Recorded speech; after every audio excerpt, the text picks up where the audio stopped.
Hey, it's your boy Bobby Beach. I want to talk about a subject that comes to mind, and it's the Grand Priest attack Goku. I do believe that the Grand Priest attacked Goku. Now, why am I saying that? Basically, when it comes down to it, Goku was about to power up. He was about to blast Jiren off the stage, basically. And what happened was, when it came down to it, let's see, he was there. He beat Jiren. He pretty much, he conquered him, and he was in Master Ultra Instinct. All of a sudden, he's about to blast Jiren, and then boom, he gets attacked or he gets hit, and all of a sudden, Master Ultra Instinct, all the power just leaves him. It seemed like his body's tearing apart and everything of that nature. There was like a lot of people were saying, oh man, no, his body can't really handle this power. And even some of the people in the show were saying, okay, it seems like the power was too much on Goku. Now, that could be the thing there, right? But I doubt it. And the reason why I'm going to doubt it is pretty much because I want to say when Goku left Ultra Instinct the first time, when he left Ultra Instinct Omen, he wasn't destroyed. Jiren attacked him and he fell down. Same scenario. After he defeated Kefla, his body, he got a little weak, but he wasn't destroyed. And he went directly from Ultra Instinct Omen into Master Ultra Instinct when he was fighting, against Jiren.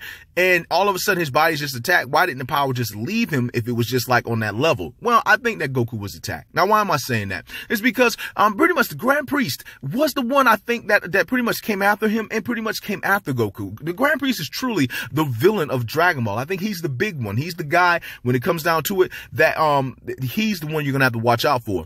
And the reason why I'm saying that is because basically, let's look at it. The guy comes off with this vibe about him from beginning to end. If you sit back and you look at with the scenes with the Grand Priest from the time that we had came across him, he was always kind of off. For example, when Goku met him, he was just sitting there waiting. All of a sudden, they went into this room. Goku stared at him, and Whis was like, no, don't say anything to him. Don't come after him. Don't be doing any of that.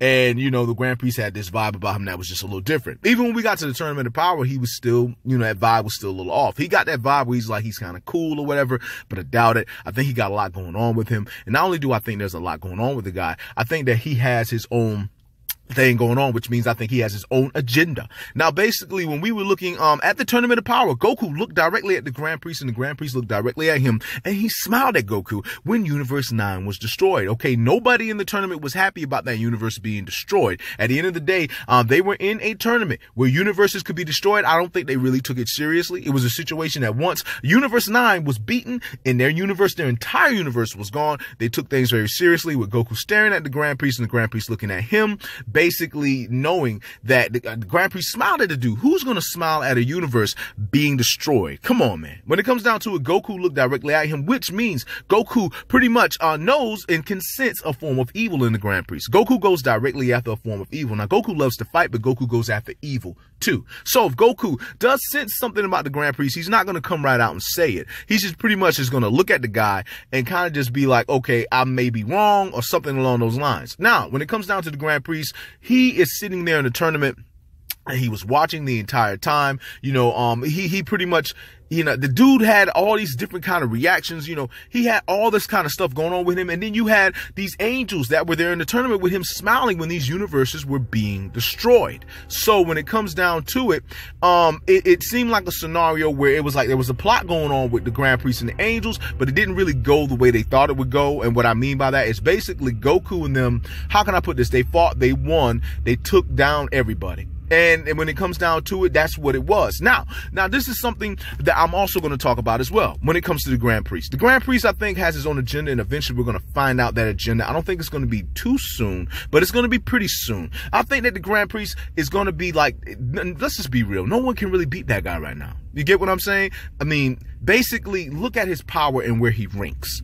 You got the gods of destruction, right?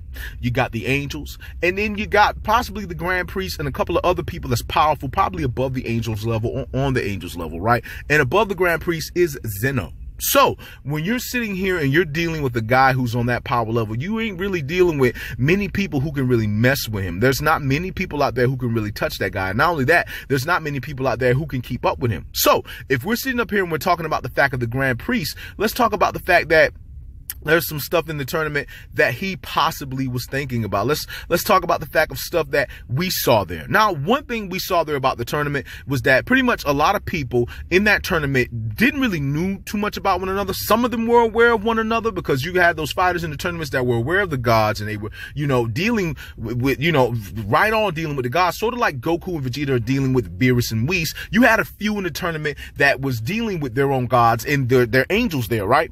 But now, see, you had those few people that weren't dealing with them, and it was like, okay, here we are, I'm in this place where I really don't know too much about things. But when you sit back and you look at the situation that we're dealing with here, the Tournament of Power was pretty much multiple universes fighting against one another for survival. But at the end of the day, the Grand Priest and certain people knew about other people in universes. What I mean by that is that Jiren, and let's be real, Jiren was the most known about opponent, if I had to be honest, among the angels and the Grand Priests and some of the gods. We heard of Jiren, but he didn't really knew who Jiren was.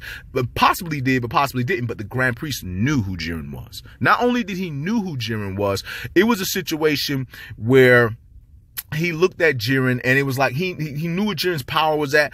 It's like he possibly kept his eye on Jiren and knew Jiren was that strong. The whole thing, though, is that he didn't know how strong Goku was, meaning that Goku was always powering up. He was always on a whole other level. And I think Goku was the one out of everybody, out of all of them. Goku shocked everybody the most, from the gods of destruction to the angels and to the Grand Priests as well. So when we're talking about that, let's take a look at what's here. And what I mean by it, I think, how can I put this? When I take a look at everything here, I think the Grand Priest was plotting on something, but it didn't really play out the way he wanted it to play out. Because as we all know, when Jiren was there, Jiren was like, he was going to do whatever he wanted. He had to do what he had to do. And we knew he was going to have a wish where it was not going to be about the universes. It was going to be about what he wanted. And not only was it going to be about what Jiren wanted, it was going to be a situation where if Jiren would have wished for something that he really wanted, because the Grand Priest even said it to 17. He said, if you would have wished for something else, we would have just destroyed all the universes. Because pretty much, Goku and them I think they were going to pretty much set up, hey, we're going to bring back everybody to life. But Jiren was pretty much like there, and if he would have made his wish, it would have been a scenario where everybody would have been destroyed, including Jiren. So I think the Grand Priest was aware so much of Jiren and so much of what Jiren wanted that he knew Jiren was going to win the tournament, that when Goku and them came through and they actually they beat Jiren and they won, it was a shocker. Now, with that being said, it's a scenario of the Grand Priest, right? The Grand Priest and Goku. Now, Goku, on the other hand, is the one that the Grand Priest did not see coming in terms of power. I think it was a scenario where Goku was pretty much known to be what Lord Zeno's friend, somebody that Lord Zeno liked, but they didn't knew Goku was that strong. They knew that he was potentially strong, but still the whole thing about Goku was that he shocked them. Even if you go all the way back to the exhibition and Goku powered up, they were shocked about his power then. And when we go into the Tournament of Power, Goku shocked them even more. So when it comes down to it, we're looking at a scenario where it was like, okay, we knew Jiren was going to win this tournament. We thought Jiren was going to win this tournament, but no, it was Goku who actually won the tournament. Not only did he win the tournament, Goku defeated Jiren. So the Grand Priest attacked